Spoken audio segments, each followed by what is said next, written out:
Beneath the walls of a majestic castle, Duke Elon अपनी army के साथ खड़ा है, जो नॉर्दर्न बॉर्डर्स का मास्टर है, और सामने एक मैसिव अनडेड आर्मी है जिनकी नंबर्स सबकी एक्सपेक्टेशंस को एक्सीड कर चुके हैं, और एक टेरिफाइंग पॉइजनस फॉग हवा में स्प्रेड हो रही है। एक आदमी चिल्लाता है, ड्यूक को बुलाता है और किसी चीज की तरफ पॉइंट करता है। डेड आर्मी के बीच से अनडेड नाइट डोरियन अपीयर होता है। एक नाइट इतना पावरफुल कि अगर 10 हैरिंकिंग नाइट्स भी उससे डेथ तक फाइट करें तो भी विक्ट्री गारंटी नहीं है। एक आदमी ड्यूक को सजेस्ट करता है कि वो रिट्रीट करें और सीज के लिए प्रिपेयर करें। इंसिस्ट करता है कि करंट फोर्सेस के साथ विक्ट्री इम्पॉसिबल है। ड्यूक रिट्रीट का आइडिया रिजेक्ट करता है, एक्सप्लेन करता है कि नॉर्दर्न वॉल ऑलरेडी गिर चुकी है और अगर सिटी गेट भी गिर गया तो नेशन खत्म हो जाएगा। ड्यूक एम्फसाइज करता है कि आज चाहे जो भी सैक्रिफाइस हो, हमें उन्हें रोकना ही होगा। लेकिन अचानक वो बोलते बोलते रुक जाता है, अस्टोनिश्ड होकर। सडनली एक अननोन पर्सन इनक्रेडिबल स्पीड से एनिमी आर्मी की तरफ रश करता है और ड्यूक वंडर करता है कि उसकी आइडेंटिटी क्या है। यह रिवील होता है कि वो पर्सन है लॉर्ड यूरन रॉक्स, जो सदर्न मार्क्विसेड ऑफ रॉक से है। कोई उसे रिकॉग्नाइज करता है और कहता है कि ये वही है जो डैगर से फाइट करता है। मैन के बीच डाउट स्प्रेड हो जाता है कि क्या वो डोरियन को डैगर से फेस कर पाएगा, क्योंकि उन्हें लगता है कि उसे किल करना इम्पॉसिबल है। यूरियन नाइट डोरियन पर अटैक करता है और सब अस्टोनिश्ड हो जाते हैं जब डोरियन का बॉडी मेल्ट होने लगता है। फिर यूरियन बाकी अनडेड पर स्ट्राइक्स करता है और उनके बॉडीज भी एक ही स्ट्राइक में मेल्ट हो जाते हैं। मैन मार्वल करते हैं इस सीन पर जहां टेरिफाइंग कॉर्प्सेस एक सिंगल ब्लो में मेल्ट हो रहे हैं। एक आदमी वंडर करता है कि क्या यूरियन हेवन से भेजा गया सेंट है, तो दूसरा सार्कास्टिकली रिप्लाई करता है कि उसे हंसाओ मत। रियलिटी में यूरियन सेंट नहीं था, वो बैटल का यूज अपने फायदे के लिए कर रहा था। उसके सामने सिस्टम मैसेजेस अपीयर होते हैं जो दिखाते हैं कि उसने एक्सपीरियंस गेन किया और फायरबोर्न माउंटेन टेक्निक का लेवल इंक्रीज हुआ। एक पॉइजन जो अनडेड का मैरो डिसोल्व कर सकता है, और 10,000 पॉइजन एब्जॉर्प्शन टेक्निक ने पॉइजन एब्जॉर्ब करके 4 हेवनली पॉइजन आर्ट्स का एक्सपीरियंस बढ़ा दिया। यूरियन खुद से डिक्लेयर करता है कि वो हर चीज लेगा जो उसके बॉडी के लिए यूजफुल हो। इवेंट्स 6 मंथ्स पहले के सीन पर शिफ्ट होते हैं, जहां यूरियन एक लक्सुरियस रूम में जगता है। वंडर करता है कि वो कहाँ है। एक वुमन उसे एड्रेस करती है, कहती है, have you awakened young master? Yurian उसे एस्टोनिशमेंट से देखता है, उसकी ब्यूटी एडमायर करता है, लेकिन नोटिस करता है उसके स्ट्रेंज क्लोथ्स और वेस्ट पर स्वॉर्ड। वुमन उससे उसके कंडीशन के बारे में पूछती है, और जब वो आंसर करने की कोशिश करता है तो वो कहती है कि वो प्रीस्ट को तुरंत बुलाती है और रूम से निकल जाती है। यूरियन उसे स्टॉप करने की कोशिश करता है, कुछ पूछना चाहता है, लेकिन वो ऑलरेडी जा चुकी होती है। वुमन के जाने के बाद यंग मैन अकेला रह जाता है, वंडर करता है कि वो कहाँ है। लेकिन जब वो मिरर में अपना बॉडी देखता है तो ग्रेटली शॉक हो जाता है। वो सरप्राइज में चिल्लाता है अपने नए अपीयरेंस को देखकर। वंडर करता है कि उसका ओरिजिनल बॉडी, जो एक मैच्योर और अट्रैक्टिव मैन का था, कहाँ गया और वो कैसे एक चबी चाइल्डिश फॉर्म में ट्रांसफॉर्म हो गया। उसे समझ नहीं आता और वो सोचता है शायद ये एक ड्रीम है, और अगर वो दोबारा सो गया तो शायद इस नाइटमेयर से जग जाएगा। तभी एक मैन एंटर करता है और उसे यंग मास्टर बुलाता है। वो लगता है प्रीस्ट है। एक और पर्सन उसके पीछे आता है, एक एल्डरली मैन जिसका प्रेजेंस इम्पोजिंग और इंटिमिडेटिंग है। प्रीस्ट के अलावा उस इम्पोजिंग मैन ने यंग मैन का हाथ पकड़ लिया। वो इम्पोजिंग मैन गुस्से में यंग मैन को स्कोल्ड करता है, उसे फैमिली के ऑनर का डिसग्रेस बुलाता है और कहता है कि क्या फाइनली उसने जगने का डिसाइड कर लिया है। यंग मैन वंडर करता है कि ये फ्राइटनिंग मैन कौन है। प्रीस्ट अपने मास्टर को काम करने की कोशिश करता है, सजेस्ट करता है कि पनिशमेंट पोस्टपोन कर देते हैं क्योंकि यंग मास्टर अभी अभी जागा है। प्रीस्ट के कॉन्विंस करने के बाद वो इम्पोजिंग मैन स्कोल्डिंग रोक देता है। प्रीस्ट यंग मैन को एग्जामिन करता है और कहता है कि उसका माइंड स्टेबल लग रहा है और ज्यादा इंजरीज हील हो गई है। रिलीफ एक्सप्रेस करता है। लेकिन इम्पोजिंग मैन रिलीफ शब्द पर स्कॉफ करता है और चिल्लाता है कि काश ये मर गया होता। फिर उसे अक्यूज करता है कि उसने अपनी फियांसी पर असॉल्ट किया और उसे मॉन्स्टर बुलाता है। वो उसे बेरेट करता रहता है, याद दिलाता है कि वो 19 साल का हो चुका है और अब ग्रो अप करने का वक्त है। पॉइंट करता है कि उसका यंगर ब्रदर ऑलरेडी अपनी ऑरा अवेकन कर चुका है, जबकि वो एल्डेस्ट सन दिन ब दिन फैट होता जा रहा है। यंग मैन बिविल्डर्ड हो जाता है और शब्द सुनकर जो उसे समझ ही नहीं आता। इम्पोजिंग मैन ऑर्डर देता है कि जैसे ही वो रिकवर हो तुरंत अपनी फियांसी से जाकर प्रॉपर्ली अपोलोजाइज करे। जब यंग मैन पूछता है कि वो कौन है, मैन चिल्लाता है कि वो उसकी फियांसी एलिया है और वार्न करता है कि अगर उसने माफ नहीं किया तो उसका एंड हो जाएगा। थ्रेट के अंदर यंग मैन ट्रेम्बलिंग वॉइस में अग्री करता है। मैन अपने वर्ड्स कंक्लूड करता है एक फाइनल वार्निंग के साथ कि यूरियन और ज्यादा शेम रॉक्स फैमिली पर न लाए। यूरियन रॉक्स नाम सुन के young man horrifying truth realise करता है। वो खुद यूरन रॉक्स है और अगर वो यूरियन है तो ये frightening man marquees Wellington rocks है। बिना सोचे समझे उसके माउथ से निकलता है वेलिंगटन। मार्कीज रेज में आ जाता है कि उसका बेटा उसके सामने उसका फर्स्ट नेम लेने की हिम्मत कैसे कर सकता है और उसे फोर्सफुली स्ट्राइक करता है। उरन का बॉडी हवा में उड़ता है और जमीन पर गिरता है, जबकि प्रेजेंट लोग फ्यूरियस मार्कीज को काम करने की कोशिश करते हैं। यूरियन जमीन पर ऑलमोस्ट अनकॉन्शियस पड़ा रहता है। फिर भी उसे लगता है कि ये सब एक हैपनिंग रील हो ही नहीं सकता था, बस एक ड्रीम लग रहा था। फिर अचानक उसने गास्प किया और उठ गया। यूरियन दोबारा उठता है, स्टिल शॉक में, सोचता है कि वो इस इरिटेटिंग ड्रीम से क्यों नहीं जग पा रहा। एक व्हाइट हेड वुमन आती है और पूछती है कि क्या वो अवेकन हो गया है। वो उसे शॉक में देखता है और उसे एंग के नाम से बुलाता है और वो कंफर्म करती है कि हाँ, वो ही है। उसका कंफ्यूजन और बढ़ जाता है और वो अपने सर पर हाथ रखकर डिस्पेयर में बैठ जाता है। यूरियन आरो से पूछता है कि क्या रीजन ये है कि वो बेड पे इसलिए है क्योंकि उसने इलिया को परस्यू किया था और उसने उसे इतना मारा कि वो बेहोश हो गया। आरो उसकी सडन फॉर्मल टोन से सरप्राइज होती है, लेकिन कंफर्म करती है कि हाँ, लेडी आई ने ही उसे अटैक किया था और उसने इतना हार्ड हिट किया कि वो फेंट हो गया जब उसने उसे असॉल्ट करने की कोशिश की। यूरियन रियलाइज करता है कि उसकी प्रॉब्लम कितनी बड़ी है और सोचता है कि अब तो वो फिनिश्ड है। सडनली सब ट्रूथ क्लियर हो जाता है।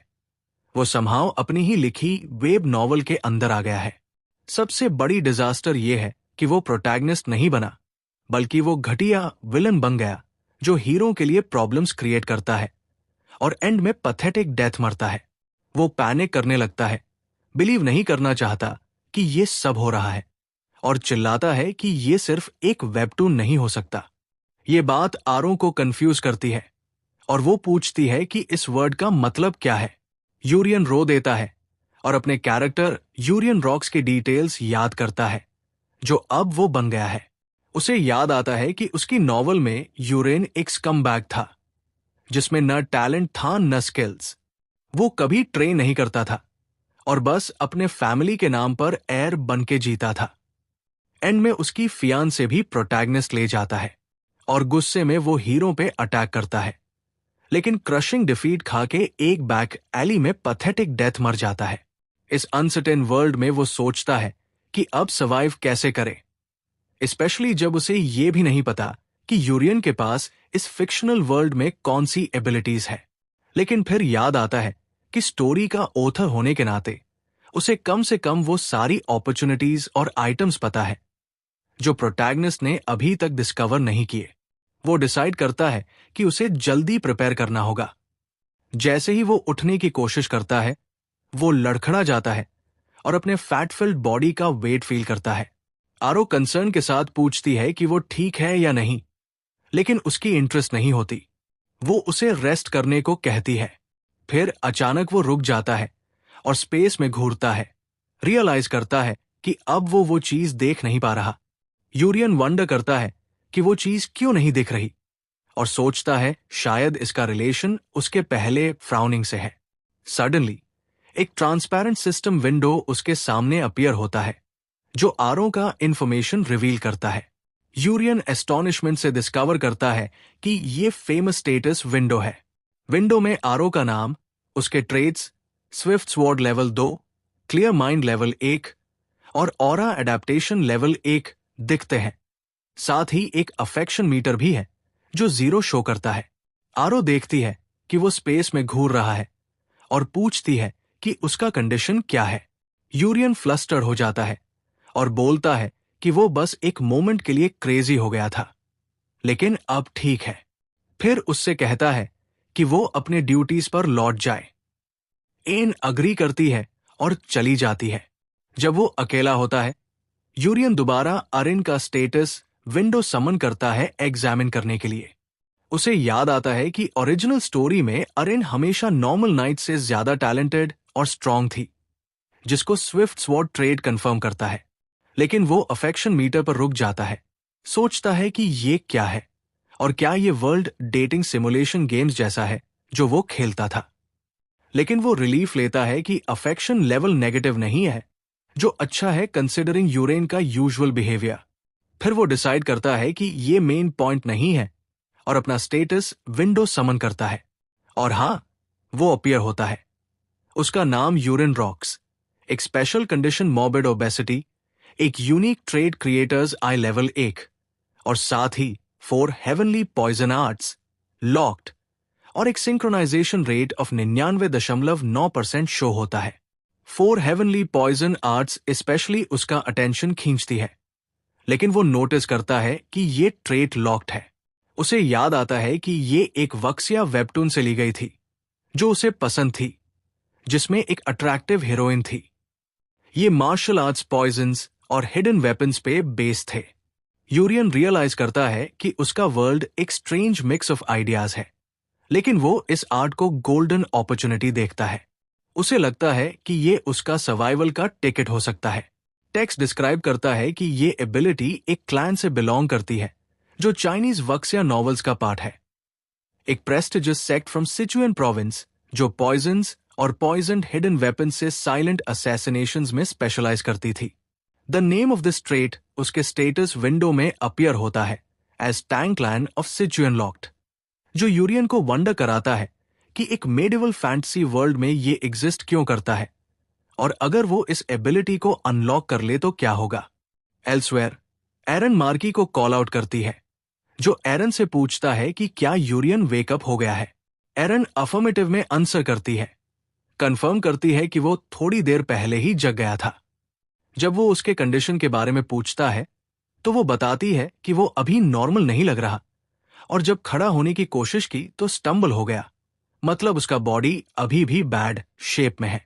मार्की इसे सुनकर सरप्राइज हो जाता है, स्पेशली क्योंकि प्रीस्ट एलियो ने उसे बताया था कि यूरियन के वुंड्स डीप नहीं थे। जब मार्की लीव करता है, वो एरन से पूछता है कि क्या उसने यूरियन के बिहेवियर में कुछ स्ट्रेंज नोटिस किया। वो पॉइंट आउट करता है कि नॉर्मली यूरियन रेज में चला जाता अगर उसे एलिया से अपोलोजाइज करने को बोला जाता, लेकिन इस बार उसने क्वाइटली और स्ट्रेंजली अग्री कर लिया। मार्की बिलीव करता है कि उसके बेटे की पर्सनैलिटी चेंज नहीं हुई है और उसका करंट कामनेस बस टेम्पररी है। एक्सपेक्ट करता है कि कल तक वो अपने एंग्री नेचर में लौट आएगा और आलिया से रिवेंज लेने की सोच लेगा। इसके कॉन्ट्रास्ट में एरन अपनी होप एक्सप्रेस करती है कि यंग मास्टर रिकवर करेगा और ग्रेजुअली इंप्रूव होगा। मार्की उसकी फेथ पे स्कॉफ करता है, एडमिट करता है कि वो खुद, उसका फादर, ऑलरेडी उससे गिव अप कर चुका है। वो बिटरली लाफ करता है और कहता है कि उसे एरन के लिए सॉरी फील होता है और बेटर होता अगर उसने उसे एक नाइट के रूप में जीने दिया होता। एरन साइलेंट रहती है, सोचती है कि उसके मास्टर के लिए कितनी डिफिकल्ट सिचुएशन है, लेकिन उसे याद आता है कि आज यंग मास्टर कुछ अलग लगा, एक ऐसे तरीके से जो एक्सप्लेन करना मुश्किल था। मीनवाइल यूरियन एरन से कहता है कि उसे ट्रेनिंग हॉल ले चल क्योंकि वो कुछ एक्सरसाइजेस करना चाहता है। एरन उसके सडन रिक्वेस्ट से सरप्राइज होती है, लेकिन यूरियन इंसिस्ट करता है। वॉक करते वक्त यूरियन अपनी न्यू एबिलिटी के बारे में सोचता है, क्रिएटर्स आई ट्रेट उसे स्टैट्स देखने देता है, लेकिन उसे आइडिया नहीं है कि lock Tang clan of Sichuan ability को कैसे अनलॉक करे। वो गेस करता है कि शायद उसकी ओबेसिटी वजह हो सकती है और डिसाइड करता है कि फर्स्ट स्टेप एक्सरसाइज से स्टार्ट करे। यूरियन सिर्फ वास्ट पैलेस गार्डन में वॉक करके ही एग्जॉस्टेड फील करता है, जो साइज में मल्टीपल प्लेइंग फील्ड्स जितना है। उसे रियलाइज होता है कि वो होम वर्कआउट्स के लिए फिट नहीं है, क्योंकि उसकी ओबेसिटी हमेशा उसे बेड की तरफ खींच लेती है। उसे ये भी नोटिस होता है कि जब भी वो किसी सर्वेंट के पास से गुजरता है, उनका affinity meter extremely negative value show करता है, ranging from hatred to intense disgust. लगता है सब उससे हेट करते हैं, और वो उन्हें ब्लेम नहीं करता, एडमिट करता है कि ओरिजिनल यूरियन की पर्सनैलिटी बहुत ही बैड थी। एक टायरिंग वॉक के बाद वो फाइनली थर्ड ट्रेनिंग हॉल पहुंचते हैं, जो नाइट्स ज्यादा यूज नहीं करते। वहां उन्हें एक और पर्सन मिलता है। जैसे ही यूरियन की आंखें उस पर पड़ती हैं, एक स्टेटस विंडो अपीयर होता है with a shocking message, affinity -91, desire to kill. Window reveal करता है कि ये पर्सन रालोन है, जिसके पास स्विफ्ट स्वॉर्ड लेवल 1 ट्रेट है। रा सार्कास्टिकली स्माइल करता है और यूरियन से पूछता है कि वो ट्रेनिंग हॉल में क्यों आया है। यूरियन शॉक में उसे रिकॉग्नाइज करता है। रा स्माइल करते हुए कमेंट करता है कि ये उसके लिए ग्रेट ऑनर है कि यंग मास्टर अभी भी उसे याद रखता है। यूरियन नर्वसली रिप्लाई करता है कि ऑफ कोर्स वो उसे याद रखता है। यूरियन जल्दी से एन की तरफ टर्न करता है और विस्पर करके पूछता है कि क्या इस आदमी के साथ कुछ हुआ था। एन सरप्राइज में पूछती है कि क्या उसे याद नहीं। फिर उसे इंसिडेंट याद दिलाती है। एरन एक्सप्लेन करती है कि कुछ साल पहले जब मार्की ने उसे फोर्स किया ट्रेन करने के लिए, तो एनरिच्ड यूरियन ने रा को समन किया था, जो तब एक ट्रेनी नाइट था, और उसका फेस स्वॉर्ड से डिसफिगर कर दिया था व्हाइल लाफिंग। उस इंसिडेंट के बाद मार्की ने उसे ट्रेन करने के लिए फोर्स करना छोड़ दिया। यूरियन शॉक हो जाता है और रियलाइज करता है कि ओरिजिनल यूरियन ट्रूली होपलेस स्कमबैग था। यूरियन डिसाइड करता है कि वापस जाना बेटर है और एरन से पूछता है कि क्या कोई और ट्रेनिंग हॉल है जहां वो अलोन प्रैक्टिस कर सके। एरन उसे बताती है कि एक फोर्थ हॉल है, लेकिन वो दूर है और उसके फैसिलिटीज पुअर है, बस एक एम्प्टी फील्ड जैसा। यूरियन को ये प्लेस परफेक्ट लगता है और वो उसे कह देता है कि उसे वहां ले चले। वो डिक्लेयर करता है कि अगर वो वेट लूज करेगा तो प्रॉपरली करेगा। एरन अग्री करती है और उसे फोर्थ हॉल ले जाती है। जैसे ही वो वहां पहुंचते हैं, यूरियन सोचता है कि टैंग क्लैन ऑफ सिचुएन नाइव्स और स्मॉल वेपन्स थ्रो करने में स्पेशलाइज करता है। एबिलिटी अनलॉक करने के अटेम्प्ट में वो एक डैगर उठाता है और फोर्सफुली थ्रो करता है, लेकिन कुछ नहीं होता। वो डिसअपॉइंटेड फील करता है क्योंकि उसने सोचा था कि वो एबिलिटी अनलॉक कर लेगा। नर्वसली लाफ करके क्लेम करता है कि वो बस फन के लिए थ्रो कर रहा था और डिसाइड करता है कि पहले स्टैमिना बिल्ड करे। एरन सजेस्ट करती है कि वो हॉल के अराउंड रन करे, लेकिन यूरियन कहता है कि वो अलोन ट्रेन करेगा और वो अपनी मर्जी से ट्रेन कर सकती है। फिर वो रन करना स्टार्ट करता है। मार्की अस्टॉनिश्ड स्टांड करता है, वंडर करता है कि यूरियन ट्रेनिंग ग्राउंड कैसे आया और एक्चुअली एक्सरसाइज करना स्टार्ट किया। उसे ये स्ट्रेंज लगता है और सोचता है कि ये इंथुजियाज्म कितने दिन चलेगा। 3 वीक्स लेटर पता चलता है कि यूरियन ने एक भी दिन ट्रेनिंग मिस नहीं किया। उसने बहुत वेट लूज कर लिया है और उसका अपीयरेंस नोटिसेबली चेंज हो गया है। मार्की इस चेंज पे कमेंट करता है, एज एक्सपेक्टेड ऑफ माई सन। उसे लगता है कि बिना फैट के उसका बेटा एक्चुअली हैंडसम लगता है और वो वंडर करता है कि क्या वो ट्रूली मैच्योर हो गया है। अपने रूम में यूरियन मिरर में अपने बॉडी को देखता है, रियलाइज करता है कि उसने बहुत वेट लूज कर लिया है, लेकिन वो अभी भी वरीड है क्योंकि Tang clan of Sichuan trait unlock नहीं हुआ है। वो डिसाइड करता है कि एक और मंथ देगा और अगर तब भी कुछ नहीं हुआ तो उसे प्रोटैगनिस्ट के लिए मेंट फेटफुल एनकाउंटर को स्टील करना पड़ेगा।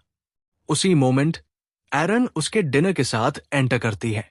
एक सिस्टम विंडो अपीयर होता है जो एक्सप्लेन करता है कि ये डिश शरोन सूप है, एक न्यूट्रिशियस डिश जो फैट बर्न करने और मसल बिल्ड करने में हेल्प करता है। और रॉक्स फैमिली में हर ट्रेनिंग सेशन के बाद इसे खाना कस्टम है।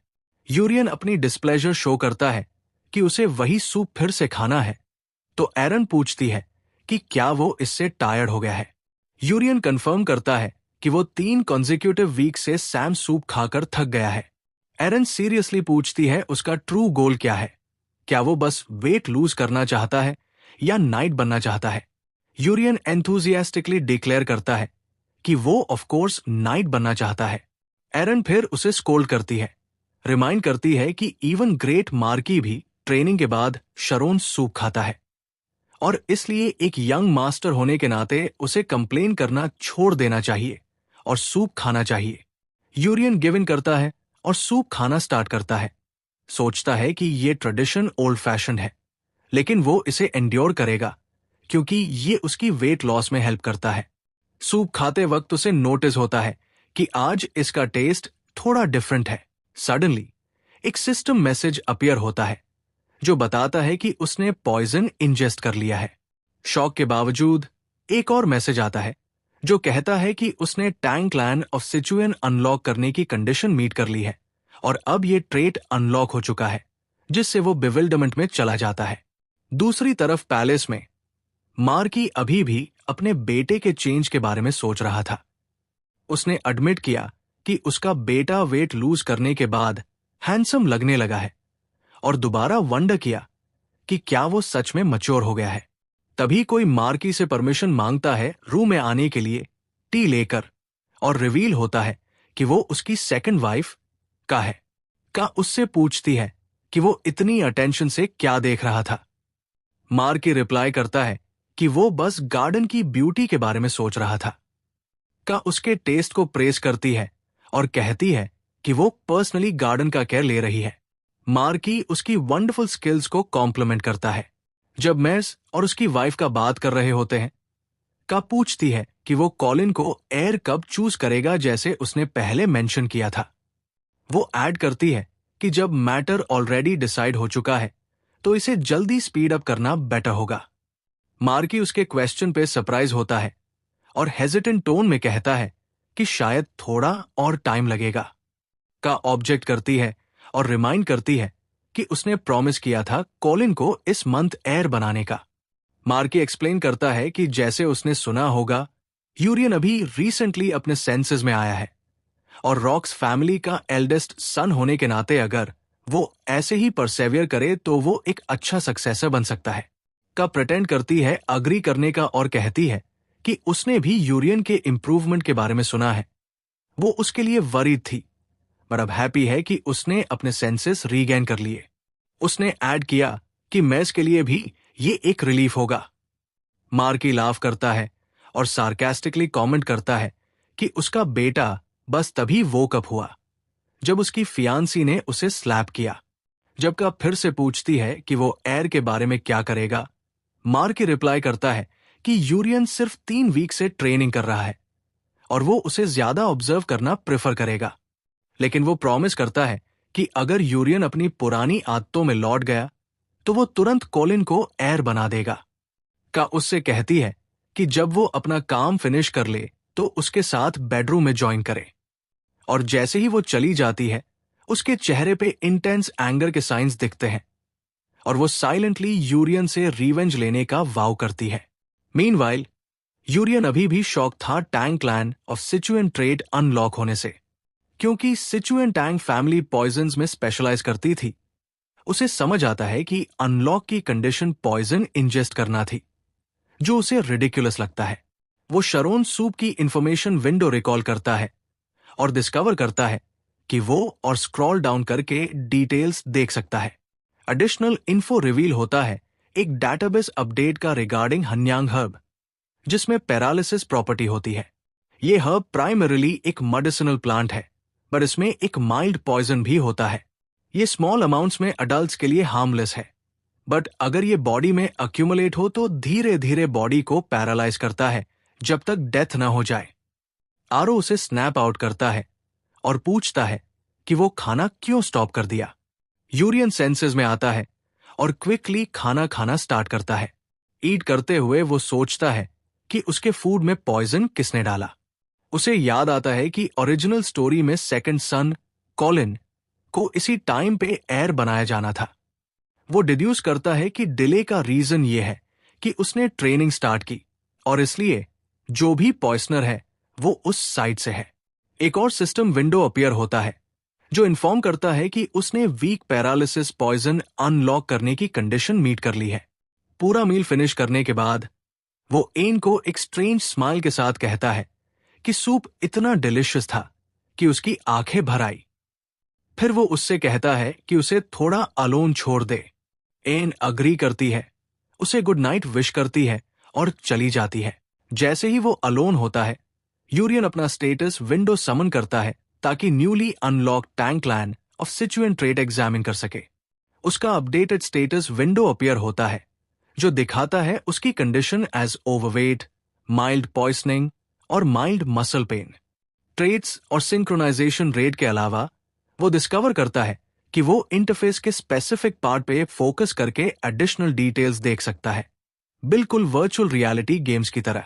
जब वो टैंक लैंड ऑफ सिचुएंट ट्रेट पे फोकस करता है, वो ब्रांच होता है 3 कैटेगरीज में, पॉइजन्स, हिडन वेपन्स और मार्शल आर्ट्स, सभी लॉक्ड। वो डिसाइड करता है पहले पॉइजन्स कैटेगरी एग्जामिन करने का। एक लॉन्ग लिस्ट अवेलेबल पॉइजन्स की अपीयर होती है, जैसे weak paralysis poison, truth serum और सोल किलिंग स्मोक, सभी लॉक्ड, और उन्हें अनलॉक करने के लिए लोअर लेवल पॉइजन्स चाहिए। जब वो लिस्ट के एंड तक स्क्रॉल करता है तो उसे फाइनल अवेलेबल पॉइजन मिलता है, लेवल 30 एब्सोल्यूट हिडन। वो रियलाइज करता है कि सिस्टम ग्रेजुअली अनलॉकिंग स्किल्स पे बेस्ड है और सिंपलेस्ट पॉइजन अनलॉक करने के लिए इंटरनल टेक्निक चाहिए। उसे ये लॉजिकल लगता है क्योंकि tank land internal energy use करता है पॉइजन्स कंट्रोल करने के लिए। फिर वो मार्शल आर्ट्स कैटेगरी एग्जामिन करता है इंटरनल टेक्निक ढूंढने के लिए। एक list of basic internal techniques appear होती है जिसमें ऑप्शंस होते हैं dark poison arts, thunder needle arts और 10,000 डिवाइन पॉइजन एनर्जी। एक वार्निंग भी होती है कि वो सिर्फ एक ही इंटरनल टेक्निक चूज कर सकता है। वो क्या स्टोरीज का फैन होने के नाते उसके लिए चॉइस इजी होती है। उसे याद आता है कि डार्क पॉइजन आर्ट्स पॉइजन्स पे फोकस करता है, thunder needle arts hidden weapons पे, जबकि 10,000 डिवाइन पॉइजन्स एनर्जी ओल्दो ज्यादा टाइम लेता है मास्टर करने में। अलाउ करता है दोनों पॉइजन्स और हिडन वेपन्स में मास्टरी अचीव करने की। वो लास्ट ऑप्शन चूज करता है, बिलीव करते हुए कि मोर इज बेटर, जैसे हमेशा वुकिया प्रोटैगनिस्ट्स के साथ होता है।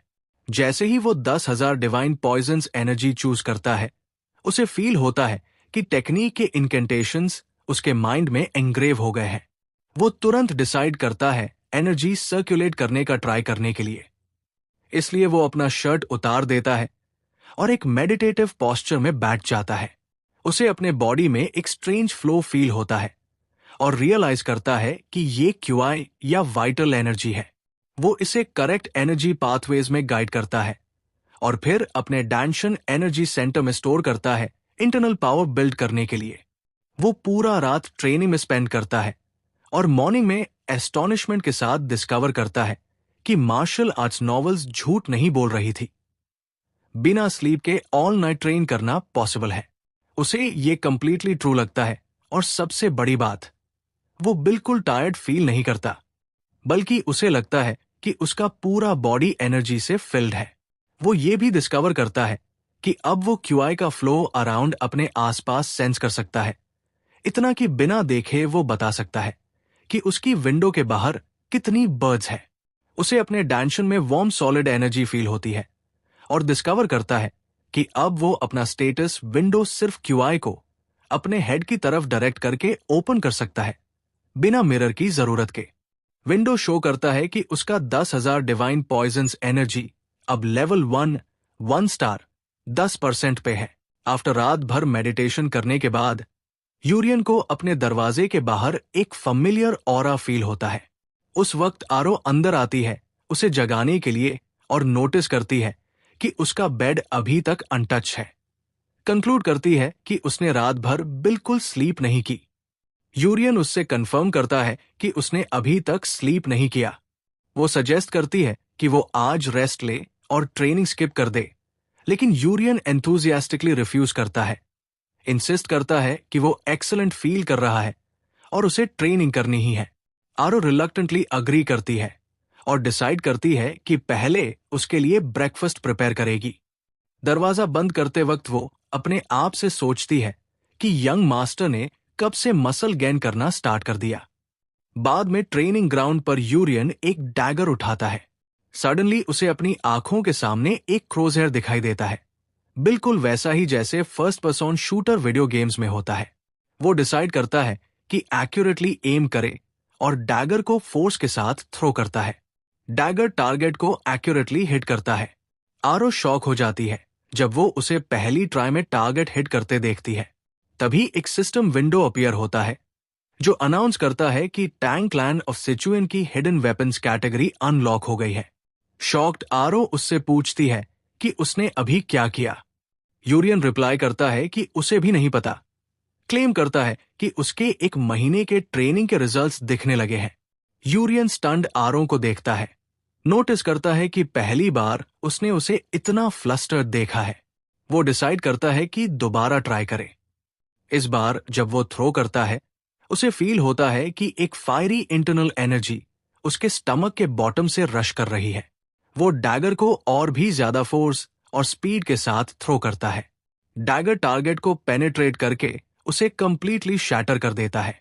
आरो एक्सट्रीमली शॉक हो जाती है देखकर कि उसने सिर्फ एक्यूरेटली हिट ही नहीं किया, बल्कि टारगेट को कंप्लीटली डिस्ट्रॉय भी कर दिया। यूरियन रियलाइज करता है कि ये क्रोसहेयर बेसिकली एक चीट है। उसे याद आता है कि अपनी प्रीवियस लाइफ में वो शूटिंग गेम्स में स्किल्ड था। इतना स्किल कि एक बार उसने बैटल अटैक नाम के गेम का लोकल टूर्नामेंट इंटरनेट कैफे में जीता था। आरो अभी भी स्टंट खड़ी है, वंडरिंग कि ये क्या हो रहा है। यूरियन उससे पूछता है कि क्या वो उसमें से कुछ फील करती है। आरो रिप्लाई करती है कि वो कुछ स्पेशल फील नहीं करती, बस इतना कह सकती है कि उसका वेट कल से बहुत कम हो गया है। वो कंफर्म करती है कि जब से वो डेली ट्रेनिंग और शरोन सूप ले रहा था, तब से उसका वेट स्टेडली कम हो रहा था। लेकिन आज का चेंज पर्टिकुलरली नोटिसेबल है। यूरियन उसके आंसर से सरप्राइज होता है और रियलाइज करता है कि वो उसके बॉडी में इंटरनल एनर्जी का फ्लो सेंस नहीं कर पा रही। उस कंक्लूजन पे आता है कि इस वर्ल्ड में सिर्फ वही इंटरनल एनर्जी यूज कर सकता है और कोई और उसे डिटेक्ट नहीं कर सकता, जो मतलब है कि उसने एक अमेजिंग और यूनिक पावर गेन कर ली है। यूरियन ट्रेनिंग कंटिन्यू करने डिसाइड करता है और डैगर्स एक्सट्रीम प्रिसिशन के साथ थ्रो करता है। इस बार वो एक ऐसा डैगर थ्रो करता है जो ऑलरेडी स्टक डैगर को ही पियर्स कर देता है। ये देखकर अरिन इम्प्रेस्ड होती है और शॉक में अपना माउथ कवर कर लेती है। वो रिक्वेस्ट करती है कि एक बार वो खुद ट्राई करे। अरिन डैगर थ्रो करती है, लेकिन वो टारगेट को कंप्लीटली मिस कर देती है। यूरियन लाफ करता है, पॉइंट आउट करता है कि फाइनली उसे कुछ ऐसा मिला जो अरिन नहीं कर पाती, जो उसे अननॉय कर देता है। तभी एक सिस्टम विंडो यूरियन के सामने अपीयर होता है, announcing completion of memory of Sachin दंगा और unlocking of straight strike skill. Window explain करती है कि ये स्किल उसे और ज्यादा फोर्स और स्पीड के साथ थ्रो करने एनेबल करती है, न सिर्फ उन वेपन्स के साथ जो उसे याद है, बल्कि किसी भी चीज के साथ जैसे स्टोन्स, वुड या आयरन सोर्ड्स, बिल्कुल जैसे वो उसका ट्रेजर्ड वेपन हो। जब आरो अभी भी समझने की कोशिश कर रही होती है कि वो क्यों फेल हुई, यूरियन एक ब्रोकन वुडन स्वॉर्ड उठाता है अपना नया स्किल टेस्ट करने के लिए। वो उससे थोड़ा पीछे हटने को कहता है। आरो सरप्राइज होती है देखकर कि वो एक ब्रोकन स्वॉर्ड होल्ड कर रहा है।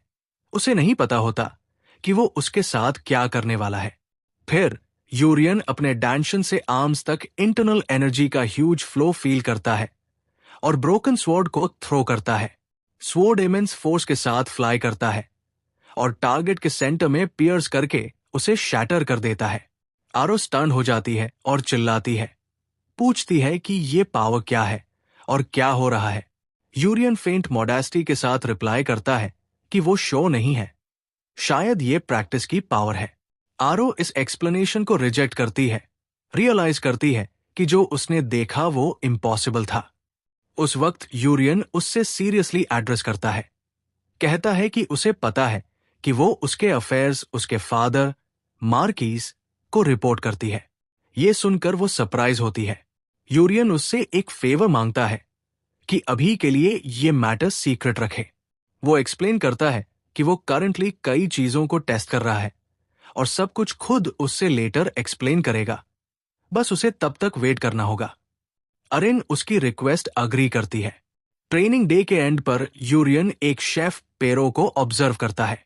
जाते वक्त यूरियन अपनी क्रिएटर्स आई एबिलिटी यूज करता है उसे एग्जामिन करने के लिए। एक स्टेटस विंडो अपीयर होता है जो रिवील करता है कि पेरो के ट्रेट्स है पॉइजनस टच लेवल 1 और एजाइल मूवमेंट लेवल 1 और उसका एफिनिटी लेवल यूरियन के साथ न्यूट्रल है। यूरियन रियलाइज करता है कि पॉइजनस टच ट्रेट ही उसे फूड में पॉइजन डालने अलाउ करता है और कंफर्म करता है कि वही उसे पॉइजन करता था। यूरियन डिसाइड करता है कि अब उसका रील टेस्ट का वक्त आ गया है। वो अपनी एनर्जी फोकस करता है और रिसेंटली सीखा हुआ पैरालिसिस पॉइजन दूर से पेरों पर रिलीज करता है। पेरो इमीडिएटली पॉइजन हो जाता है और ग्राउंड पर गिर जाता है, मूव करने लायक नहीं रहता। यूरियन अपनी सक्सेस सेलिब्रेट करता है और नोटिस करता है कि पेरों के ऊपर एक टाइमर अपीयर हुआ है जो इंडिकेट करता है कि पैरालिसिस इफेक्ट 1 घंटे तक चलेगा। यूरियन पैरालाइज्ड पेरो को उठाकर एक सेक्लूडेड एली में ले जाता है। जैसे ही पेरो धीरे धीरे कॉन्शियसनेस रीगेन करने लगता है, यूरियन उससे क्वेश्चन करना स्टार्ट करता है। वो उससे पूछता है कि क्या वो जानता है कि वो कौन है, उसे थ्रेटन करता है और कहता है कि अगर उसे जिंदा रहना है तो उसे सच बोलना होगा। फिर वो डायरेक्टली पूछता है कि क्या वही उसके सूप में पॉइजन डालता था। सिंस पेरो बोल नहीं सकता, यूरियन एक सिंपल सिस्टम सेटअप करता है आंसर देने के लिए। एक ब्लिंक मतलब यस और 2 ब्लिंक मतलब नो। जब पेरो अपनी अंडरस्टैंडिंग एक ब्लिंक के साथ कंफर्म करता है, तब यूरियन उससे अपना क्वेश्चन रिपीट करता है कि क्या वही था जिसने सूप में पॉइजन डाला था, और पेरो एक ब्लिंक करता है अपना गिल्ट एक्सेप्ट करते हुए। यूरियन अपनी इंटेरोगेशन कंटिन्यू करता है, पूछता है कि जो पॉइजन यूज हुआ वो हन्यांग हर्ब था क्या, और पेरो एक और ब्लिंक से कंफर्म करता है। फिर यूरियन सबसे इंपॉर्टेंट क्वेश्चन पूछता है कि किसने ऑर्डर दिया था उसे पॉइजन देने का, और क्या मार्शन किना ने ऑर्डर दिया था। यूरियन सरप्राइज हो जाता है जब पेरो 2 ब्लिंक करता है, काकी इन्वॉल्वमेंट डिनाई करते हुए। यूरियन उसके आंसर पर डाउट करता है और उससे वार्न करता है कि झूठ न बोले। वो उसकी गर्दन कट कर देने की धमकी देता है और क्लेम करता है कि उसे पता चल जाएगा अगर वो झूठ बोलेगा। जब यूरियन प्रेशर डालता है और पेरो को थ्रेटन करता है, वो अपना क्वेश्चन रिपीट करता है कि क्या लेडी का ने ही ऑर्डर दिया था पॉइजन देने का। पेरो एक मोमेंट के लिए साइलेंट रहता है, फिर दोबारा 2 ब्लिंक करता है, काकी इन्वॉल्वमेंट डिनाई करते हुए। यूरियन उसकी जिद देखकर सरप्राइज्ड होता है, लेकिन उसकी आंखों में देखकर समझता है कि वो झूठ नहीं बोल रहा। तब वो सोचता है कि असली इंसान कौन था जिसने ऑर्डर दिया। यूरियन डिसाइड करता है कि ये इंफॉर्मेशन बाद में फाइंड करेगा। उसके बाद यूरियन एक चीज निकालता है और पेरों को फोर्स करता है खाने के लिए। वो उससे कहता है कि जो उसने खाया है वो पैरालिसिस पॉइजन है और अब उसके पास सिर्फ 1 महीना जिंदा रहने के लिए है। वो उसे वार्न करता है कि अगर उसने 1 महीने के अंदर उसके पास जो एंटीडोट है वो नहीं लिया तो उसके सारे इंटरनल ऑर्गन्स डिसोल्व हो जाएंगे। ये कहकर वो उसे फोर्स करता है कि अब से उसके ऑर्डर्स फॉलो करे और पूछता है कि क्या उसने उसकी बात समझ ली, जिसके जवाब में पेरो डर के मारे अपनी आंख से ब्लिंक करके अग्री करता है। यूरियन अपना हाथ पेरो के सिर पर रखता है और पैरालिसिस पॉइजन का इफेक्ट कैंसिल कर देता है, और पेरो सरप्राइज हो जाता है कि उसकी मूवमेंट वापस आ गई है। जैसे ही पेरो दोबारा बोलने की एबिलिटी पाता है, यूरियन उससे लास्ट टाइम के लिए पूछता है कि किसने ऑर्डर दिया था पॉइजन देने का। पेरो कॉन्फेस करता है कि ऑर्डर नाइट कमांडर कैरॉक्स लेविंगटन ने दिया था। यूरियन उस नाम को रिकॉग्नाइज करता है और पेरो एक्सप्लेन करता है कि कैरॉक्स ने ऑर्डर दिया था यंग मास्टर को इस साल के अंदर इलनेस के बहाने मार देने का। यूरियन याद करता है कि कैरॉक्स एक्चुअली का बड़ा भाई है, जो नाइट कमांडर बना था उसके मार्कीज से शादी के वजह से। तब उसे लगता है कि उसका पहले का कंक्लूजन पूरी तरह गलत नहीं था और केरोक्स उसका पार्टनर है। यूरियन डिसाइड करता है कि अभी ये इंपॉर्टेंट पार्ट नहीं है और वो पेरो को एक पेपर देता है। पेरो रियलाइज करता है कि पेपर में पॉइजन्स की एक लिस्ट है। यूरियन उससे कहता है कि क्योंकि पेरो को पॉइजन्स का एक्सटेंसिव नॉलेज है, इसका मतलब वो उन्हें ब्लैक मार्केट से ला सकता है केरोक्स से पैसे लेकर। वो उससे ऑर्डर देता है कि लिस्ट में दिए गए सारे पॉइजन्स कलेक्ट करे और उसके पास ले आए और कल रात तक जो उसके पास ऑलरेडी है उसे ले आए। जब पेरो पूछता है कि उसे ये पॉइजन्स क्यों चाहिए, यूरियन उससे स्कोल्ड करता है और कहता है कि उसने क्वेश्चंस पूछने की परमिशन नहीं दी। डर के मारे पेरो मान जाता है और ऑर्डर फॉलो करने के लिए अग्री करता है। पेरो जाने से पहले यूरियन एक लास्ट शॉकिंग ऑर्डर देता है। अब से उसके सूप में हमेशा हन्यांग हर्ब होना चाहिए। ये ऑर्डर सुनकर पेरो कंप्लीटली बिविल्डर हो जाता है। जब यूरियन हंसता है, वो मार्शल आर्ट्स की ग्रेटनेस से इंप्रेस्ड होता है। पेरो के जाने के बाद यूरियन सार्कास्टिकली सोचता है कि पेरो ने पैरालिसिस पॉइजन वाली झूठ को बिलीव कर लिया, जबकि असल में जो उसने उसे खिलाया था वो सिर्फ ड्राइड लीव्स थे। यूरियन डिसाइड करता है कि उसे जल्दी से टैंग क्लैन ऑफ सिचुएन की मार्शल आर्ट्स मास्टर करनी होगी। उसे याद आता है कि अगर इवेंट्स उसके लिखे स्टोरी के सेटिंग्स के अकॉर्डिंग चले तो बाहर दुनिया में जल्दी एक टेरिफाइंग इवेंट होने वाला है। उस रात पेरो पॉइजनस हर्ब्स ले आता है जो उसके पास ऑलरेडी थे। यूरियन हर्ब्स को एग्जामिन करता है और तुरंत रिकॉग्नाइज कर लेता है, थैंक्स टू उसके सामने अपीयर होने वाले स्टेटस विंडो की वजह से। पेरो उसकी एबिलिटी देखकर शॉक हो जाता है।